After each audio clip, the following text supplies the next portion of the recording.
Hello guys, welcome back to my YouTube channel. और आज के इस वीडियो में हम बड़े घर की बेटी जो चैप्टर है बीएससी बीएड के कोर्स में उसे पढ़ने वाले हैं, या बीएससी के कोर्स में कह सकते हैं, जिसे लिखा है प्रेमचंद जी ने और ये मानसरोवर से ली गई है। तो एक बहुत अच्छी कहानी है। आपने इसके पहले भी बहुत बार पढ़ी होंगी, पर चूंकि ये हमारे सिलेबस में है, हम इसे थोड़ा अलग तरीके से देखेंगे। इसको आपको नॉर्मली पढ़ना है, समझना है, और एग्ज़ाम में अगर आता है तो आपको अपने शब्दों में इसकी समरी को लिखना है। तो ये बहुत ज़रूरी है कि आप इस चैप्टर को एकदम अच्छे से समझें, क्या कहना चाहते हैं, और अलग अलग लोगों के दृष्टिकोण से। जैसे कि क्वेश्चंस में जो एग्ज़ाम पेपर है उसमें कभी कभी क्वेश्चंस आते हैं कि आनंदी का रेखा चित्र कीजिए चरित्र का, या बेनी माधव का कीजिए, या उसके जो भाई है उसका कीजिए। तो बहुत ज़रूरी हो जाता है कि आप इस चैप्टर को बहुत अच्छे से पढ़ें और साथ ही साथ बहुत अच्छे से समझें भी। तो हम शुरू करते हैं। मैं पहले थोड़ा सा आपको पढ़ के सुना दूंगी, और कहीं पे मुझे ज़रूरत लगती है कि समझाने की तो मैं समझाऊंगी। बाकी आप इस चैप्टर को अपने आप से अच्छे से पढ़ के समझ सकते हैं। ठीक है, तो हम जल्दी से शुरू करते हैं। तो यहाँ लिखा है, बेनी माधव सिंह गौरीपुर गांव के जमींदार और नंबरदार थे। मतलब जो बेनी माधव थे वो गौरीपुर गांव के जमींदार थे। तो आपको यहाँ पे कैरेक्टर को अच्छे से याद रखना है, उसके कैरेक्टरिस्टिक्स जो रहती हो उसको याद रखना है, और मेनली जो जगह आती है कभी कभी या उनके बारे में जो आता है हमें उसको याद रखना है मेनली, क्योंकि इससे रिलेटेड हम रिलेट करके हम स्टोरी अपने वर्ड्स में लिख सकते हैं। उनके पितामह मतलब इनके भी पिताजी किसी समय के बड़े धन्य धान्य संपन्न थे, मतलब बहुत अमीर थे। गांव का पक्का तालाब और मंदिर, जिनकी अब मरम्मत भी मुश्किल थी, उन्हीं के कीर्ति स्तंभ थे। मतलब उन्होंने बनवाए थे और उसी की वजह से उनकी बहुत वाहवाही हुई थी। और कहते हैं जिस दरवाजे पर हाथी झूमता था अब उसकी जगह एक बूढ़ी भैंस थी। मतलब पहले उनके घर पे हाथी हुआ करते थे, और अब उनकी कंडीशन ऐसी हो गई कि वहाँ पे एक बूढ़ी भैंस थी जिसके शरीर में अस्थि पंजर के सिवा और कुछ शेष ना रहा था। मतलब दुबली पतली हो गई थी, ज़्यादा कुछ उसकी हेल्थ रह नहीं गई थी। पर दूध शायद बहुत देती थी, क्योंकि एक न एक आदमी हांडी लिए उसके सिर पर सवार ही रहता था। बेनी माधव सिंह अपनी आधी से अधिक संपत्ति वकीलों को भेंट कर चुके थे। उनकी वर्तमान आय 1,000 रुपये वार्षिक से अधिक न थी। ठाकुर साहब के दो बेटे थे। बड़े का नाम श्रीकांत था, और उसने बहुत दिनों के परिश्रम और उद्योग के बाद बीए की डिग्री प्राप्त की। तो यहाँ पे हमें पहले याद रखना पड़ेगा कि यहाँ पे क्या, ये बेनी माधव सिंह थे, है ना। बेनी माधव सिंह की आय यहाँ पे कितनी थी, यहाँ पे उनकी आय थी 1,000 से कम न थी। यहाँ पे कि उनकी जो वर्तमान है 1,000 रुपये वार्षिक से अधिक न थी। फिर उनके कितने बेटे थे, उनके थे यहाँ पे दो बेटे थे। बड़े का नाम क्या था, श्रीकांत सिंह था, और उन्होंने बीए की डिग्री प्राप्त की थी। और अब एक दफ्तर में क्या थे, नौकर थे। छोटा लड़का कौन था, लाल बिहारी सी, धोरे बदन का सजीला जवान था, भरा हुआ मुखड़ा, चौड़ी छाती। यहाँ पे उसकी कैरेक्टरिस्टिक्स है कि वो कैसा था। भैंस का 2 सेर ताज़ा दूध वह उठकर सवेरे पी जाता था। श्रीकांत सिंह की दशा बिल्कुल विपरीत थी। इन नेत्र प्रिय गुणों को उन्होंने बीए इन्हीं 2 अक्षरों पर न्यौछावर कर दिया था। इन 2 अक्षरों ने उनके शरीर को निर्बल और चेहरे को कांतिहीन बना दिया था। मतलब जो डिग्री करते करते अब इंसान हो ही जाता है नीरस टाइप सा, तो सेम निर्बल और चेहरे को एकदम कांतिहीन बना दिया था, उनके चेहरे का ग्लो चला गया था। इसी से वैदिक ग्रंथों पर उनका विशेष प्रेम था। आयुर्वेदिक औषधियों पर उनका अधिक विश्वास था। शाम सवेरे उनके कमरे से प्रायः खरल की सुरीली कर्ण मधुर ध्वनि सुनाई दिया करती थी, और लाहौर और कलकत्ते के वेदों से बड़ी लिखा पढ़ी रहती थी। जो लाहौर है और कलकत्ता, ठीक है। अब श्रीकांत इस अंग्रेजी डिग्री के अधिपति होने पर भी अंग्रेजी सामाजिक प्रथाओं के विशेष प्रेमी न थे। मतलब उन्होंने डिग्री तो कर ली, पर उसका कुछ उन्हें खास लगाव नहीं था, बल्कि वह बहुत बड़े जोर से उनकी निंदा और तिरस्कार किया करते थे। मतलब ये जो टाइम लाइन है इस कहानी के लिखने की, इनके कैरेक्टर की, सब उसी टाइम की है, क्योंकि प्रेमचंद जी भी उसी टाइम लाइन के थे। तो उसी टाइम लाइन की थी। अभी तो डिग्री को कुछ हम वैल्यू नहीं करते हैं ज़्यादा, पर उस टाइम पे हुआ करता था कि हाँ डिग्री कर ली मतलब बहुत पढ़ लिया। तो बल्कि वह बहुत बड़े जोर से उनकी निंदा और तिरस्कार किया करते थे। इसी से गांव में उनका बड़ा सम्मान था। दशहरे के दिनों में वह बड़े उत्साह से रामलीला में सम्मिलित होते और स्वयं किसी न किसी पात्र का पात्र लेते थे। गौरीपुर में रामलीला के वही जन्मदाता थे। प्राचीन हिंदू सभ्यता का गुणगान उनकी धार्मिकता का प्रधान अंग था। सम्मिलित कुटुंब के तो वह एकमात्र उपासक थे, मतलब कि पूरे कुटुंब को एकदम सम्मिलित करके इन्वॉल्व करके रखना कि एकमात्र उपासक थे। आजकल स्त्रियों को कुटुंब में मिलजुल कर रहने की जो अरुचि होती है उसे वह जाति और देश दोनों के लिए हानिकारक समझते थे। यहाँ पे भी स्त्रियों को कहा गया है कि स्त्रियों को जो कुटुंब में अलग मिलजुल कर रहने की जो अरुचि होती है, मतलब इनका कहना है कि जो फैमिली में नहीं रहना चाहती है उसको हानिकारक समझते थे। यही कारण था कि गांव की ललनाएं उनकी निंदक थी, मतलब जो औरतें हैं उनकी निंदक थी। कोई कोई तो उन्हें अपना शत्रु समझने में भी संकोच न करती थी। स्वयं उनकी पत्नी को ही इस विषय में उनसे विरोध था। मतलब ये सब कुछ पहले होता था, अभी उतना नहीं है। मतलब ये स्टोरी जो है उस टाइमलाइन के हिसाब से ठीक है। अभी आप देखो तो अभी बहुत सारी चीज़ें चेंज हो चुकी है। यह इसलिए नहीं कि उसे अपने सास ससुर देवर या जेठ आदि से घृणा थी, बल्कि उसका विचार था कि यदि बहुत कुछ सहने और तरह देने पर भी परिवार के साथ निर्वाह न हो सके तो आए दिन की कला से जीवन को नष्ट करने की अपेक्षा यही उत्तम है कि अपनी खिचड़ी अलग पकाई जाए। मतलब अच्छा ही सोचती थी। कोई दिक्कत नहीं है कि मतलब अगर बार बार तुम घर परिवार में रह रहे हो और हर दिन लड़ाई झगड़ा हो रहा हो तो उस घर में रहने से अच्छा है कि आप अलग ही रह लो। आनंदी एक बड़े उच्च कुल की लड़की थी। उसके बाप एक छोटी सी रियासत के तालुकेदार थे, मतलब वो भी रिच थे। विशाल भवन, एक हाथी, तीन कुत्ते, बाज, हरी सिक्रे, झाड़ फानुस, ऑनरेरी मजिस्ट्रेटी और ऋण जो एक प्रतिष्ठित तालुकार के भोग्य पदार्थ है, सभी वहाँ विद्यमान थे। नाम था भूप सिंह। तो उनके आनंदी जो है यहाँ पे एक कैरेक्टर जो उनकी वाइफ थी वो थी भूप सिंह की बेटी। और जो भूप सिंह थे वेरी रिच थे, है ना, बहुत अमीर पर्सन थे। बड़े उदार चित्त प्रतिभाशाली पुरुष थे, पर दुर्भाग्य से लड़का एक भी न था। 7 लड़कियां हुई और देवयोग से सब जीवित रही। पहली उमंग में तो उन्होंने 3 ब्याह दिल खोल कर लिए, पर 15-20 हज़ार रुपये का कर्ज सिर पर हो गया। वही कि जो शादी है उन्हीं में ज़्यादा पैसे वैसे खर्च करते हैं, और फिर दहेज भी तो देना होता है ना। अब इतना अमीर इंसान दहेज नहीं देगा तो कैसा लगेगा। तो उसमें उसके ऊपर 15-20 हज़ार रुपये का कर्ज सिर पर हो गया था। तो आंखें खुली, हाथ समेट लिया। आनंदी चौथी लड़की थी। वह अपनी सब बहनों से अधिक रूपवती गुणवती थी। इससे ठाकुर विप से उसे बहुत प्यार करते थे। सुंदर संतान को कदाचित उसके माता पिता भी अधिक चाहते हैं। अब देखो यहाँ पे क्या बोल दिया, यहाँ पे बोल दिया कि जो सुंदर बच्चे होते हैं उससे पेरेंट्स बहुत पसंद करते हैं, मतलब बहुत अच्छे से रखते हैं। इसे ठाकुर भूप से उसे बहुत प्यार करते थे। सुंदर संतान को कदाचित उसके माता पिता भी अधिक चाहते हैं। ठाकुर साहब बड़े धर्म संकट में थे कि इसका विवाह कहाँ करें। न तो यही चाहते थे कि ऋण का बोझ बढ़े और न यही स्वीकार था कि उसे अपने को भाग्यहीन समझना पड़े, मतलब जो लड़की उसे अपने आप को भाग्यहीन समझना पड़े। कि पता चले ऐसे घर में शादी कर ली कर्ज से बचने के लिए कि अपने आप को भाग्यहीन समझे। एक दिन जो श्रीकांत है उनके पास किसी चंदे का रुपया मांगने आए थे और शायद नागरिक प्रचार का चंदा था। तो भीप सिंह उनके स्वभाव पर रिझ गए और धूमधाम से श्रीकांत सिंह का आनंदी के साथ ब्याह करा दिया, मतलब हो गया। आनंदी अपने नए घर में आई तो यहाँ का रंग ढंग कुछ और ही देखा। जिस तीम ताम की उसे बचपन से ही आदत पड़ी हुई थी वह यह नाम मात्र को भी न था। मतलब कि वो इतने अमीर घर की लड़की, उसे जब बचपन से जिस आराम की शौक की आदत होंगी वो तो यहाँ पे कुछ था ही नहीं, है ना। हाथी घोड़ों को का तो कहना ही क्या, कोई सजी हुई बहली यानी कि पालकी तक न थी। रेशमी स्लीपर साथ लाई थी, पर यह बाग कहा। मकान में खिड़कियां तक न थी। जमीन पर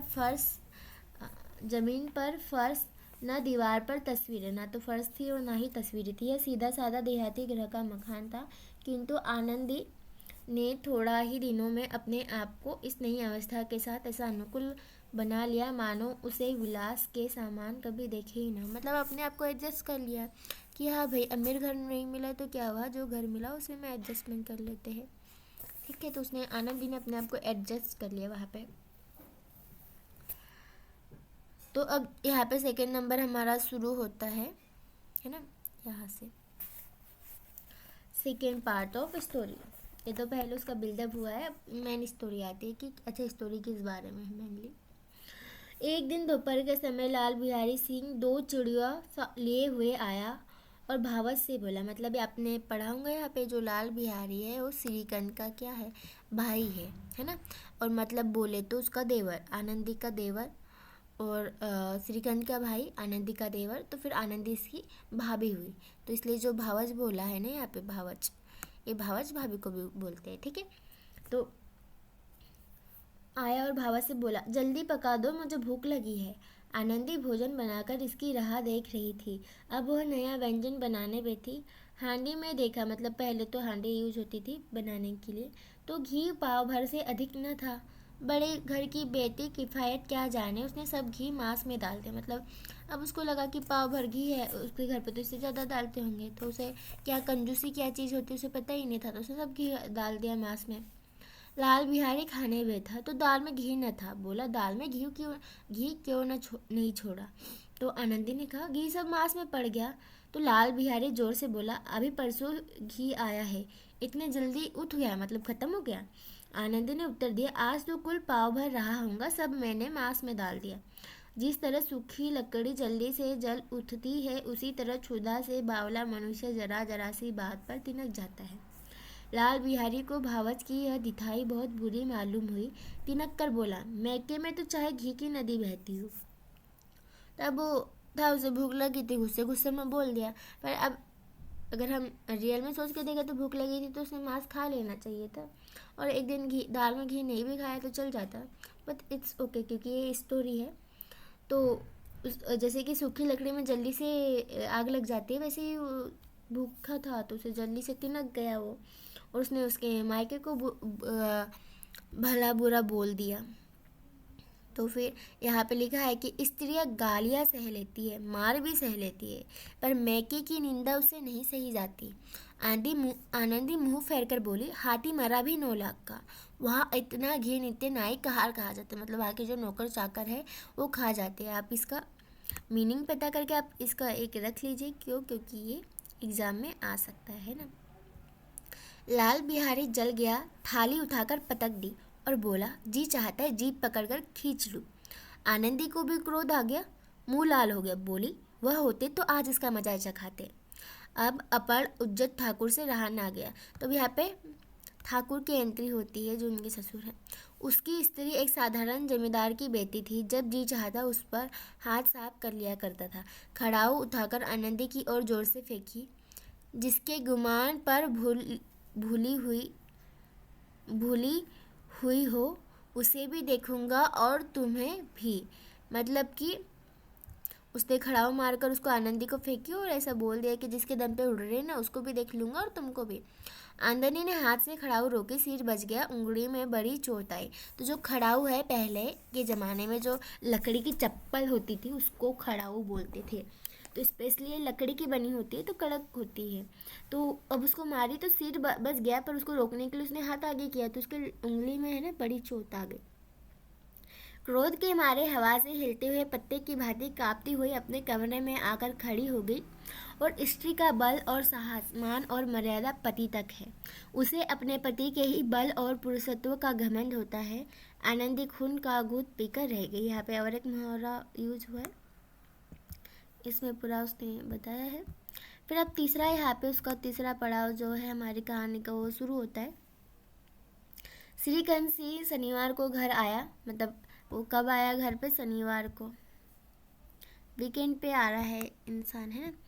बृहस्पति को यह घटना हुई थी। 2 दिन तक आनंदी कोक भवन में रही, न कुछ खाया न पिया। उसकी बात मतलब रास्ता देखती रही।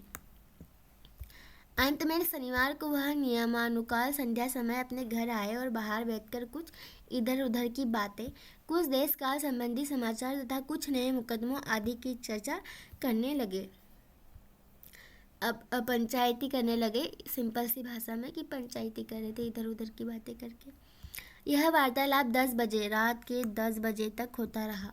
गांव के भद्र पुरुष को इन बातों में ऐसा आनंद मिलता था कि खाने पीने की भी सुध नहीं रहती थी। श्रीकांत को पिंड छुड़ाकर मुश्किल हो जाता था पिंड छुड़ाना मुश्किल हो जाता था, मतलब पीछा छुड़ाना। ये 2-3 घंटे आनंदी ने बड़े कष्ट से काटे। किसी तरह भोजन का समय आया, पंचायत उठी, एकांत हुआ तो लाल बिहारी ने कहा, भैया आप जरा भाभी को समझा दीजिएगा कि मुंह संभाल कर बातचीत किया करे, नहीं तो एक दिन अनहोनी हो जाएंगी, है ना। बेनी माधव सिंह ने बेटे की ओर साक्षी, मतलब जो उसके ससुर थे, उसने बोला, हाँ बहू बेटियों का यह स्वभाव अच्छा नहीं कि मर्द के मुंह लगे, है ना। श्रीकांत ने चिंतित स्वर में पूछा, आखिर बात क्या हुई है। लाल बिहारी ने कहा, कुछ भी नहीं, यूँ ही आप ही उलझ पड़ी। मैके के सामने तो हम लोगों को कुछ समझते ही नहीं। तो श्रीकांत खा पीकर आनंदी के पास गए। वह भरी बैठी थी। यह हजरत, एक मिनट, है ना, यह हजरत भी कुछ तीखे थे। आनंदी ने पूछा, चित्त तो प्रसन्न है, मतलब उसने उसके पति से पूछा कि आप खुश तो हो। श्रीकांत बोले, बहुत प्रसन्न है, पर तुमने आजकल घर में यह क्या उपद्रव मचा रखा है। तो आनंदी की तेवरियों पर बल पड़ गए। झुंझलाहट के मारे बदन में ज्वाला सी दहक उठी। बोली, जिसने तुम्हें यह आग लगाई है उसे पाऊँ तो मुंह झुलस दूँ।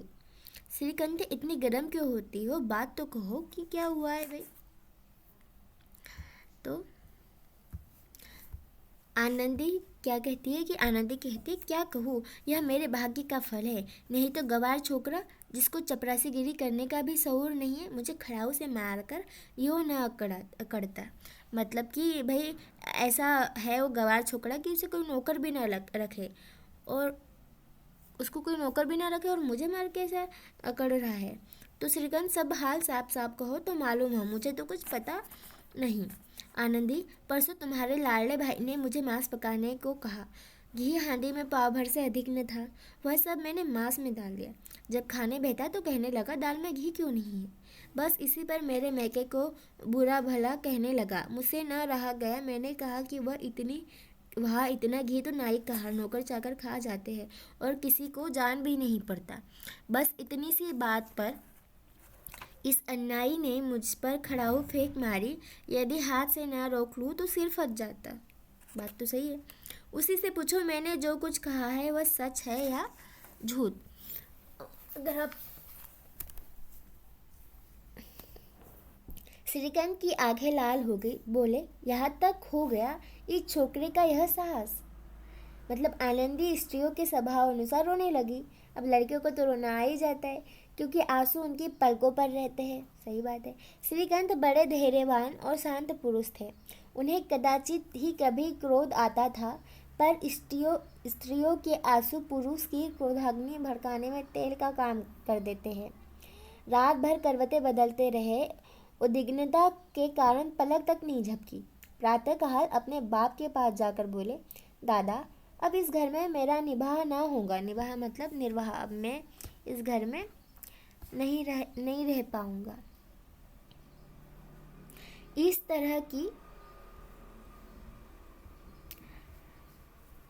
तरह की विद्रोहपूर्ण बात कहने पर श्रीकांत ने कितनी ही बार अपने कई मित्रों को आड़े हाथों लिया था, मतलब उनको रोका था कि भाई ऐसे कैसे बोल रहे हो, तो उनके घर में नहीं रहोगे, बीवी के आते ही बदल गए, ऐसे टाइप वाला, है ना। परंतु दुर्भाग्य आज उन्हें स्वयं वे ही बातें अपने मुंह से कहनी पड़ी। दूसरों को उपदेश देना भी कितना सहज होता है, मतलब कितना सरल होता है कि तुम किसी को भी कुछ भी ज्ञान दे दो, पर खुद पे लागू करना थोड़ा मुश्किल होता है। बेनी माधव सिंह घबरा उठे और बोले, क्यों। श्रीकांत बोला कि इसलिए कि मुझे भी अपनी मान प्रतिष्ठा का कुछ विचार है। आपके घर में अब अन्याय और हद का प्रकोप हो रहा है। जिनको बड़ों का आदर सम्मान करना चाहिए वे उनके सिर चढ़ते हैं। मैं दूसरे का नौकर ठहरा, घर पर रहता नहीं। यहाँ मेरे पीठ पीछे स्त्रियों पर खड़ाऊ और जूते की बौछार होती है। कड़ी बात तक चिंता नहीं, कोई एक की दो कह ले, वहाँ तक मैं सह सकता हूँ। मतलब कि कोई एक की दो कह ले, मैं वहाँ तक सह सकता हूँ, किंतु यह कदापि नहीं हो सकता कि मेरे ऊपर लात घुसे पड़े और मैं दम ना मारूं। मतलब कि लोग मुझे मारे और मैं कुछ ना बोलूं। बेनी माधव सिंह कुछ जवाब न दे सके। श्रीकांत सदैव उनका आदर करते थे। उनके ऐसे तेवर देखकर बूढ़ा ठाकुर अवाक रह गया। मतलब यही था वो ठाकुर, है ना। केवल इतना ही बोला, बेटा तुम बुद्धिमान होकर ऐसी बातें करते हो। स्त्रियां इसी तरह घर का नाश कर देती है, उनको बहुत सिर चढ़ाना अच्छी बात नहीं है।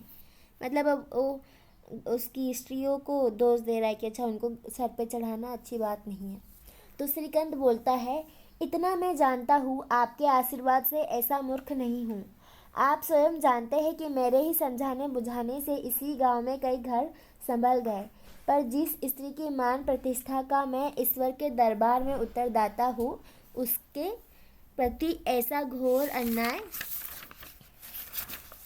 और प्रसवत व्यवहार मुझे असह्य है। मतलब सही बात है, उसने उससे शादी की है और अब वो उसकी रिस्पॉन्सिबिलिटी है, तो उसका आंसर तो हुआ ना कि अगर उसके साथ कुछ भी गलत होता है तो उसे आंसरेबल होना पड़ेगा कि भाई उसने शादी की और उसके बावजूद ऐसा कैसा हो रहा है।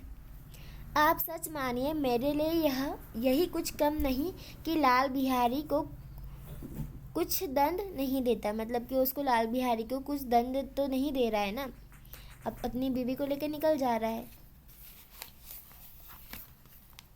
अब बेनी माधव सी भी घर में आए, ऐसी बातें और न सुन सके। बोले, लाल बिहारी तुम्हारा भाई है, उसे जब भी भूल चूक हो उसका कान पकड़ो। लेकिन फिर श्रीकांत बोला, लाल बिहारी को मैं अब अपना भाई नहीं समझता। बेनी माधव सिंह स्त्री के पीछे? श्रीकांत कहता है, जी नहीं, उसकी क्रूरता और अविवेक के कारण। फिर दोनों कुछ देर चुप रहे। ठाकुर साहब लड़की का क्रोध शांत करना चाहते थे, लेकिन यह नहीं स्वीकार करना चाहते हैं कि लाल बिहारी ने कोई अनुचित काम किया है। मतलब वो चाहता था कि वो शांत हो जाए, पर वो ये नहीं सोच रहा था कि हाँ लाल बिहारी ने कोई गलत काम किया, वो फेंक के। इसी बीच में गांव के कई और सज्जन हुक्के चिल्लम के बहाने यहाँ आ बैठे। कई स्त्रियों ने जब यह सुना कि श्रीकांत पत्नी के पीछे पिता से लड़ने को तैयार है तो उन्हें बड़ा हर्ष हुआ। दोनों पक्षों की मधुर वानियाँ सुनने के लिए उनकी आत्माएं तिल मिलाने लगी। मतलब अब लड़ाई हो रही तो उन्हें तो एंटरटेनमेंट चाहिए था। गांव में कुछ ऐसे कुटिल मनुष्य भी थे जो इस कुल की नीतिपूर्ण गति पर मन ही मन जलते थे। वे कहा करते थे, श्रीकांत अपने बाप से दबता है, इसलिए वह दब्बू है, उसने विद्या पढ़ी इसीलिए वह किताबों का कीड़ा है। बेनी माधव सिंह उसकी सलाह के बिना कोई काम नहीं करते, यह उनकी मूर्खता है। मतलब ये वही उनकी पॉलिटिक्स है कि बेचारा इतना दब्बू है कि दब के रहता है और पढ़ा लिखा है, इसलिए उसका बाप जो है उसका कहना सुनता है। इन महानुभावों की शुभकामनाएं आज पूरी होती दिखाई दी। मतलब ये जो बुरे बोल रहे थे ना उनकी, कोई हुक्के के पीने के बहाने और कोई लगान की रसीद दिखाने आकर बैठ गया।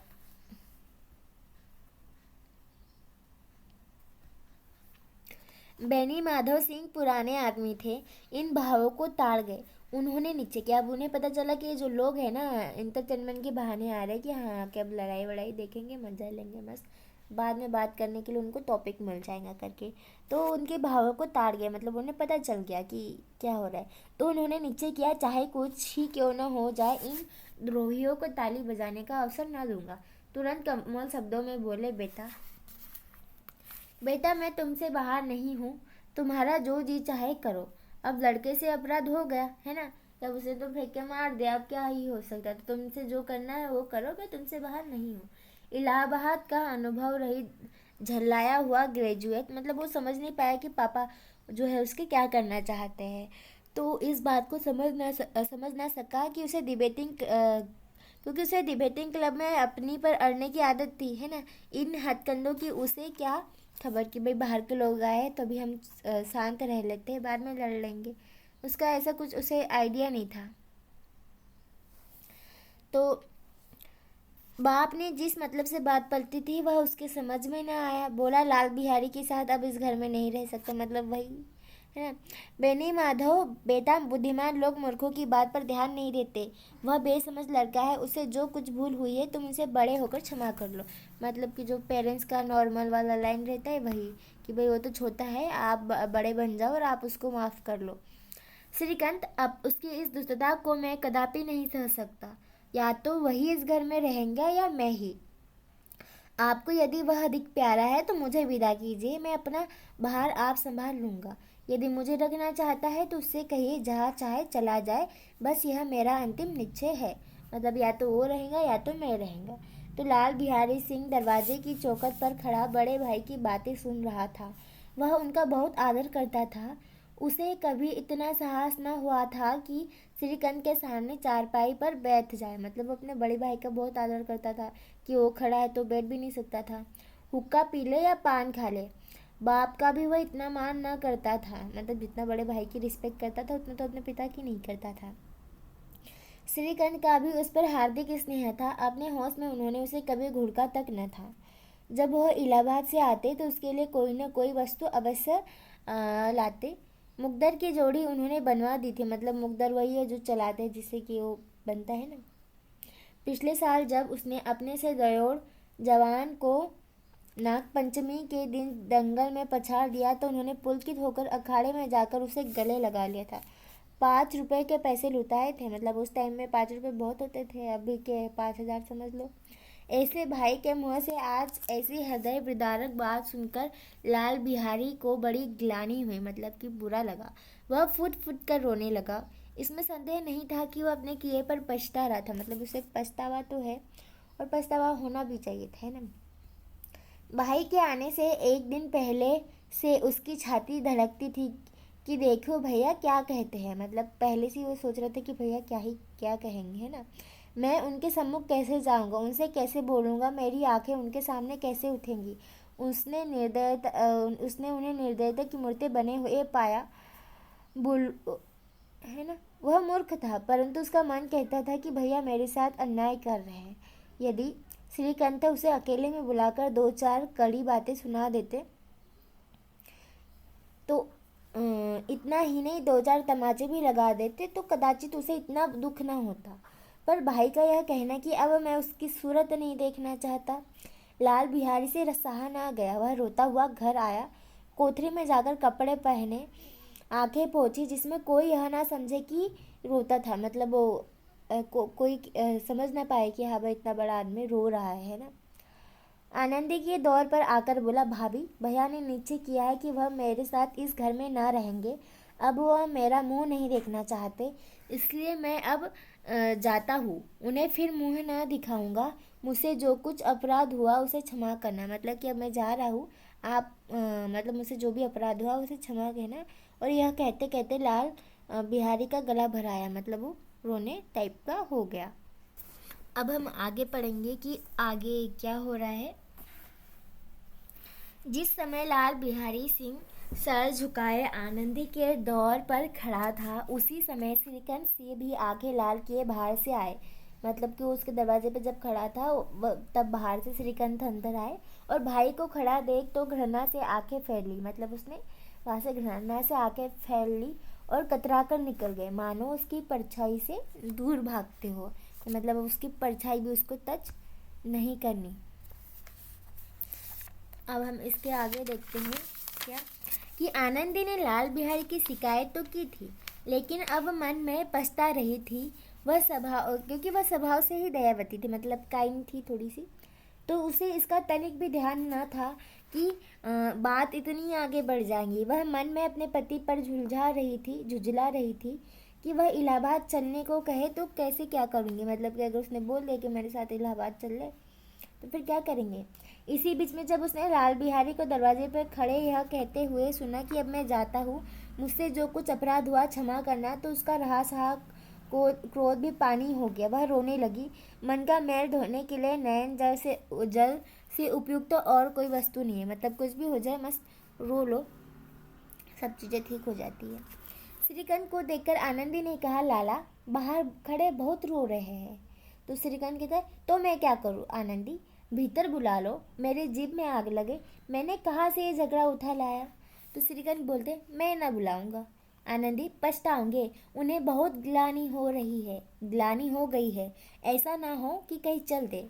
तो श्रीकांत ना उठे। इतने में लाल बिहारी ने फिर कहा भाभी भैया से मेरा प्रणाम कहना, वह मेरा मुंह नहीं देखना चाहते, इसलिए मैं भी अपना मुंह उन्हें न दिखाऊंगा, मतलब मैं भी उन्हें अपना मुंह नहीं दिखाऊंगा। लाल बिहारी इतना कहकर लौट पड़ा और शीघ्रता से दरवाजे की ओर बढ़ा। अंत में आनंदी कमरे से निकली और उसका हाथ पकड़ लिया। लाल बिहारी ने पीछे फिरकर देखा और आंखों में आंसू भरे बोला मुझे जाने दो। तो आनंदी कहती कहाँ जाते हो। लाल बिहारी बोले जहाँ कोई मेरा मुंह न देखे। आनंदी मैं न जाने दूंगी। लाल बिहारी ने कहा कि मैं तुम लोगों के साथ रहने योग्य नहीं हूँ। तो आनंदी ने कहा तुम्हें मेरी सौगंध, अब एक पग भी आगे ना बढ़ाना। मतलब वही यहाँ पे वार्तालाप हो रहा है देवर और भाभी के बीच में। वो कहता है कि मैं जाता हूँ। आनंदी बोल रही है कि मत जाओ। अब उसे क्योंकि बुरा लग रहा है ना कि उसने इतना बड़ा नहीं सोचा था कि इतना बड़ा इशू बन जाएगा। उसका तो नॉर्मली था कि हाँ कुछ बोले, 2-4 बातें सुनाए और बात खत्म। उसे ऐसा ना पता, ऐसा आइडिया नहीं था कि अच्छा ये घर वर छोड़ने की बात हो जाएंगी, है ना। जब तक, तो लाल बिहारी कहते जब तक मुझे यह ना मालूम हो जाए कि भैया का मन मेरी तरफ से साफ हो गया है तब तक मैं इस घर में कदापि ना रहूँगा। मतलब भैया का जो मन है वो साफ होना चाहिए, उन्होंने मुझे माफ़ कर दिया जाना चाहिए, ठीक है। आनंदी मैं ईश्वर को साक्षी देकर कहती हूँ कि तुम्हारी ओर से मेरे मन में तनिक भी मेल नहीं है। अब श्रीकांत का हृदय भी पिघला। उन्होंने बाहर आकर लाल बिहारी को गले लगा लिया और दोनों भाई खूब फूट फूट कर रोए। लाल बिहारी ने सिसकते हुए कहा भैया अब कभी मत कहना कि तुम्हारा मुंह न देखूंगा, इसके सिवा आप जो दंड देंगे मैं सहर स्वीकार कर लूँगा। मतलब कि आप जो भी पनिशमेंट दोगे मैं ले लूँगा, पर ऐसा मत बोलना कि मेरा मुंह न देखोगे। श्रीकांत ने कांपते हुए स्वर में कहा लल्लू इन बातों को बिल्कुल भूल जाओ, ईश्वर चाहेगा तो फिर ऐसा अवसर न आएगा। बेनी माधव सिंह बाहर से आ रहे थे। दोनों भाइयों को गले मिलते देख आनंद से पुलकित हो गए और बोल उठे बड़े घर की बेटियां ऐसी ही होती है। चलो इस बार तो उन्होंने उसकी तारीफ की है ना लड़कियों की। बड़े घर की बेटियां ऐसी ही होती है, बिगड़ता काम बना लेती है। और गांव में जिसने यह वृत्तांत सुना, मतलब कहानी सुने, सार सुना, उसी ने इन शब्दों में आनंदी की उदारता को सहारा कि बड़े घर की बेटियां ऐसी ही होती है। तो यहाँ पे आपकी कहानी कंप्लीट होती है बड़े घर की बेटियां, जो कि मानसरोवर से ली है। मानसरोवर वही प्रेमचंद जी की कहानियों का संग्रह है, उसमें थी ये कहानी। तो यहाँ पे हमें पता चला कि आनंदी का कैरेक्टर कैसा था। बेनी माधव हो गया, श्रीधर हो गया, है ना, बाकी लाल बिहारी हो गया। तो ये मेनली इनके कैरेक्टर्स है और उनकी एक स्टोरी है जो कुछ इस तरीके से थी। आई होप गाइस कि आपको ये वीडियो और इसका ये चैप्टर और उसका एक्सप्लेनेशन समझ में आया हो। हमने बुद्ध की करुणा भी एक्सप्लेन किया है जो कि इसी चैनल पर है, और बाकी अदर चैप्टर भी हम धीरे धीरे करके समझेंगे जो भी आपके सिलेबस में है। अगर आपको कोई चीज़ समझ में नहीं आती है, डाउट होती है, आपको इसके क्वेश्चन आंसर चाहिए या इसकी PDF चाहिए, तो आप कमेंट सेक्शन में बता सकते हैं। और thank you so much guys for watching this video.